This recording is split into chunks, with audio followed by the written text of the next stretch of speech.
Baik, saya akan mulai pidato saya pada 3, 2, 1. Assalamualaikum warahmatullahi wabarakatuh. Selamat pagi dan salam sejahtera untuk kita semuanya. Perkenalkan, nama saya Mutiara Abdaliani, tim KDMI Universitas Semarang. Di sini saya berkedudukan sebagai tim pemerintah dalam mosi Dewan ini percaya bahwa Bank Sentral harus menetapkan batas pengeluaran pemerintah. Tetapi sebelum saya masuk kepada argumen yang akan saya lontarkan, yang pertama saya akan menjelaskan mengenai kebijakan fiskal. Kebijakan fiskal sendiri adalah proses penetapan pajak dan pengeluaran pemerintah dalam rangka membantu memperkecil fluktuasi dan siklus ekonomi dan membantu mempertahankan pertumbuhan ekonomi, kesempatan kerja yang tinggi dan membebaskan perekonomian dan inflasi yang tinggi atau bergejolak. Nah, di mana di sini saya ingin menjelaskan terlebih dahulu yaitu status quo yang terjadi. Banyak negara yang mengalami inflasi, yaitu penyebabnya yang pertama adanya pandemi COVID-19. Selama 2 tahun ini, pandemi COVID-19 ini terjadi di negara dunia. Nah, tidak hanya di Indonesia, negara-negara lain juga mengalami pandemi COVID-19. Yang kedua, status quo yang kedua yaitu kenaikan harga komoditas energi sebagai dampak dari perang Rusia dan Ukraina. Seperti pada pemberitaan yang sedang ramai, adanya perang Ukraina dan Rusia ini mengakibatkan atau memberikan efek kepada Indonesia terkait dengan kenaikan harga komoditas energi. Nah, menurut kabar pemberitaan yang saya dengar, negara dengan tingkat inflasi yang tinggi ini yang pertama diduduki oleh Turki sebesar 69,97%. Yang kedua ada Argentina sebesar 55,1% dan negara tetangga kita yaitu Sri Lanka sebesar 39,1%. Nah, di sini BI ini memiliki peran penting di mana Bank Indonesia berperan sebagai lender of the last resort, memiliki fungsi jaringan pengaman sistem keuangan. Nah, pemerintah dengan tegas mengeluarkan kebijakan fiskal, moneter, dan jasa keuangan untuk menghadapi pandemi COVID-19. Yang pertama, ada peraturan pemerintah pengganti Undang-Undang Nomor 1 Tahun 2020. Yang kedua, Undang-Undang Nomor 2 Tahun 2020 dan yang ketiga ada PP Nomor 23 Tahun 2020. Di sini ada fungsi dari kebijakan moneter, salah satunya yaitu stabilisasi dan penguatan rupiah. Nah, hubungan BI dengan pemerintah diatur dalam Undang-Undang Nomor 23 Tahun 1999, di mana Bank Indonesia berperan sebagai pemegang kas negara. Dalam perekonomian Indonesia, nah Bank Sentral ini selain memiliki fungsi yang telah saya sebutkan tadi, juga memiliki fungsi untuk menjaga stabilitasi moneter dan sistem keuangan, mendorong pengembangan pasar keuangan, serta menjamin sistem pembayaran yang aman dan efisien. Nah, saya tetap sepakat dengan mosi Dewan ini percaya bahwa Bank Sentral harus menetapkan batas pengeluaran pemerintah. Karena di tahun 2024 pasti kita sudah tahu akan diadakannya pemilu presiden dan pilkada serentak di daerah masing-masing. Nah, di mana pemilu ini akan diadakan pada tanggal 14 Februari tahun 2024 dan pilkada serentak di November tahun 2024. Adanya pemilu dan pilkada serentak ini pasti membutuhkan anggaran yang tidak sedikit.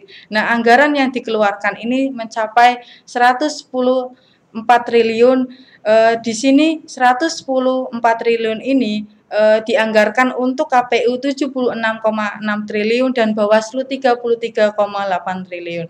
Nah, di sini kita melihat anggaran yang tidak sedikit untuk pemilu dan pilkada serentak. Nah, di sini pentingnya pembatasan pengeluaran pemerintah dalam hal menganggarkan sebuah anggaran untuk sub-sub koordinat di bidang masing-masing.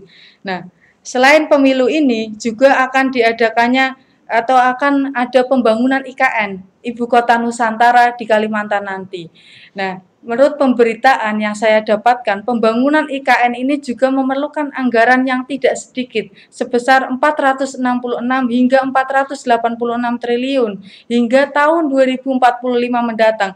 Bagaimana mungkin jika pemerintah ini tidak menetapkan batas-batas pengeluaran? Nah, disinilah pentingnya batas-batas pengeluaran dari pemerintah itu sendiri. Nah, APBN di IKN itu sendiri itu menanggung 19%, sekitar 88,5 8,54 triliun hingga 92,34 triliun. Nah, di sini pentingnya pembatasan pengeluaran pemerintah. Bisa kita bayangkan adanya pemilu, pilkada serentak dan IKN ini akan menganggarkan anggaran yang cukup besar di Indonesia itu sendiri. Jika pemerintah tidak menyusun strategi-strategi dalam pembatasan pengeluaran, maka disinilah akan terjadi inflasi pada pemerintah itu sendiri. Nah, solusi yang mungkin saya dapat berikan di sini yaitu memperkuat anggaran yang telah ditetapkan.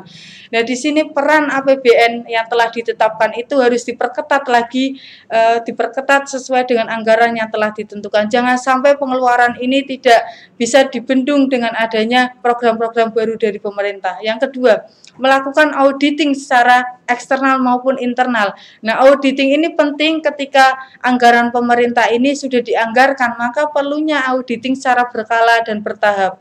Yang ketiga, kita perlu melakukan sebuah inovasi, terobosan baru dan upaya untuk menambah kas negara, di mana di sini Indonesia itu terkenal dalam bidang ekspornya. Nah, Indonesia memiliki sumber daya alam yang melimpah, di mana yang pertama yaitu mengenai migas maupun non migasnya, yang ketiga yaitu pertambangan, di mana sumber daya yang melimpah ini akan memikat daya tarik dari negara-negara lain untuk investasi ataupun bekerja sama. Seperti kabar pemberitaan yang saya dapatkan, yaitu Elon Musk atau bos Tesla ini ingin bekerja sama dengan Indonesia dan pihak swasta dalam penggunaan nikel untuk batu baterai untuk mobil listrik. Nah, inilah daya tarik pemerintah di bidang ekspor.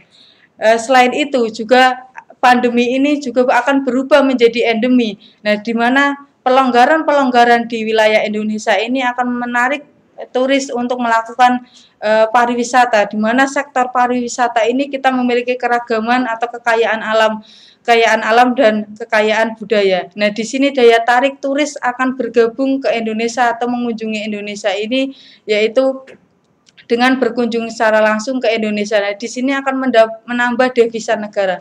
Korelasinya yaitu kepada peningkatan lagi sektor UMKM, di mana adanya pariwisata pasti akan menumbuhkan UMKM baru. Nah, di sini pemerintah harus mengadakan pelatihan, workshop ataupun hal-hal untuk menumbuhkan UMKM untuk semakin menggiatkan kembali. Nah, selain itu, selain upaya-upaya tadi dan solusi yang telah diberikan, juga harus ada pengawasan yang ketat dari pemerintah dalam menganggarkan anggaran yang telah ditetapkan. Nah, sampai di sini saya tetap sepakat bahwa Dewan ini percaya bahwa Bank Sentral harus menetapkan batas-batas pengeluaran pemerintah.